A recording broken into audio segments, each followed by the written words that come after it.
National Signing Day is in the books, and we have a new number one team overall, the recruiting national champions, Texas A&M Aggies. Gorney, it's big time day, the first time in Rivals history, which dates back to 20 plus years. Tell us about how the Aggies got it done today. Yeah, I mean, it was an incredible finish for them, and credit to them because they loaded up throughout the entire recruiting class the last many months, and this is the best class in the country. I don't think there could be any argument. They went into Louisiana and got Jacoby Matthews, who had been committed to LSU for 3 months, but it was still a commitment to LSU. He's still a Louisiana 5-star, and they got him. They went into South Florida after Mario Cristobal basically did everything humanly possible to get Shamar Stewart to stay at Miami, and those relationships that Shamar Stewart built with Elijah Robinson and Terry Price and Jimbo Fisher, all of those paid off big time, and he's stuck. Walter Nolan lives 20 minutes from Tennessee's campus. He's stuck. Evan Stewart was all over the place. They kind of corralled him and got him. Denver Harris looked like he was going to go to Alabama for a long time, looked like he was going to go elsewhere for a long time. It didn't even look like Texas A&M was really involved with him until much closer to his commitment. So those are the 5 stars there. The funny thing is this class could have been even, much more highly ranked. I mean, Connor Wegman, I think, is one of the best quarterbacks in the country. Chris Marshall moved up to a 6.04 star. That's one step below a 5-star. Gabe Dindy was right there. Anthony Lucas was right there. Cam Dewberry was a former 5-star. That moved down, but gives position versatility on the offensive line. Phenomenal day for the Aggies. A little unfortunate that almost all of Jimbo's talks and questions were about NIL stuff, because this is a tremendous class that can take them to the college football playoff. Yeah, boy, Jimbo, of course, if you haven't seen his press conference today, be sure to check it out. He's all fired up. I think one of the issues is like the NIL's the new like boogeyman. It used to be like, okay, let's add to the excuses on why we didn't get a guy. Oh, it wasn't a take, never wanted him. Bagman came. Our school doesn't pay like that. We are above reproach. And now it's NIL. That's why they got it. Well, first of all the schools that they beat these 5-stars for, can offer competitive NIL packages or whatever you want to say. So it's just an excuse. Guess what? Who cares? That's my opinion. Yeah.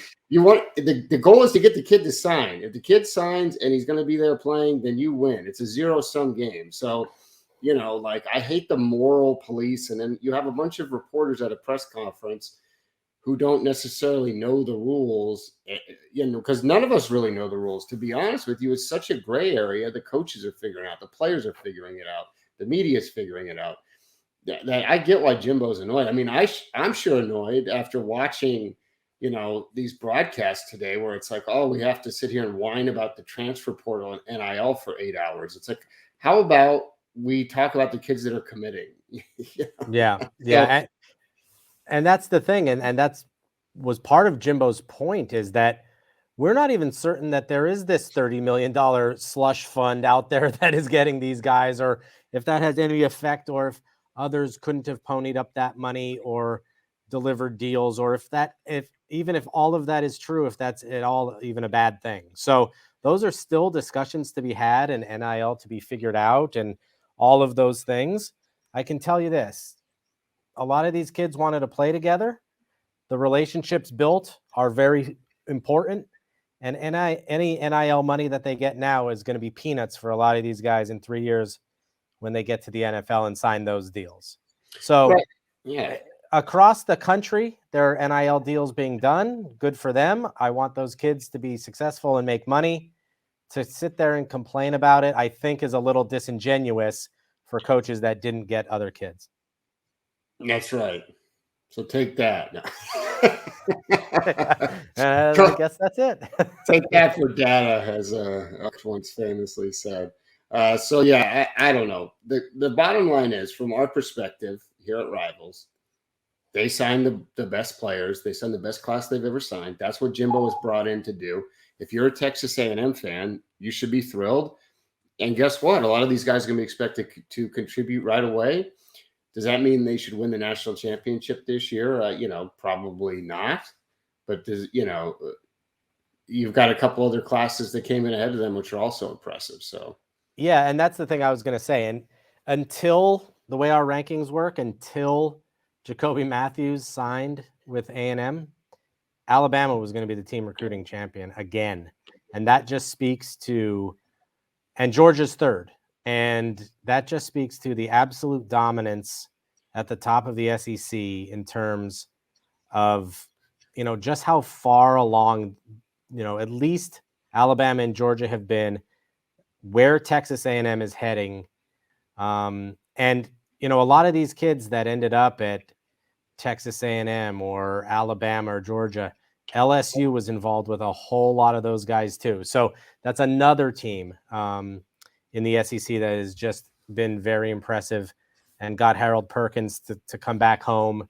And that's another one. So, the computer crunches the numbers. We don't determine the team recruiting champion. It's all, we put in all the players, and then and then the computer tells us what it looks like. The formula is definitely something that needs to be explained better. But Alabama was right there. I mean, Alabama was right there until the last second. If Jacoby Matthews stayed at LSU or went to Florida, Alabama would have been our team recruiting champion. It was that close up until the end. Right. And the scores of the top three all could have, if you go back through the history of rivals, Georgia could have been a champion in 10 of the, or 12 of the 20 plus years. So that's something to think. All three classes, historic, big time for Texas A&M. They are the champs. Guess what? Jimbo was brought there to win national championships. We still give out those plaques. Gorney, didn't we used to give out plaques or something? Yeah, I think the budgetary cuts have taken the plaques. And, I'll put it on the football. I'll put it on the other side of the football that says national champions. He can hold it up. Mail that out to Jimbo. Yeah, he will definitely enjoy it. Put a couple pieces of sliced bread on there, and that'll be the day. Yeah. No sliced bread. Sorry, slice. He's on a no carb diet after that press conference. So, right. I love that though. I mean, the guy is a multi-millionaire. He has $100 million deal. He just, signed the best class in the country, and still that fire rages. I mean, it's just great. College football is the absolute best. All right, so that wraps it up for us here at Rivals.com on signing day. But we have wall-to-wall coverage from the entire day. And guess what? We got a lot of recaps coming up, and it's time for 2023. We're right back in the mix. So be sure to check out our YouTube page, youtube.com/rivalsfeatures. And, of course, our home, Rivals.com, for all your recruiting coverage.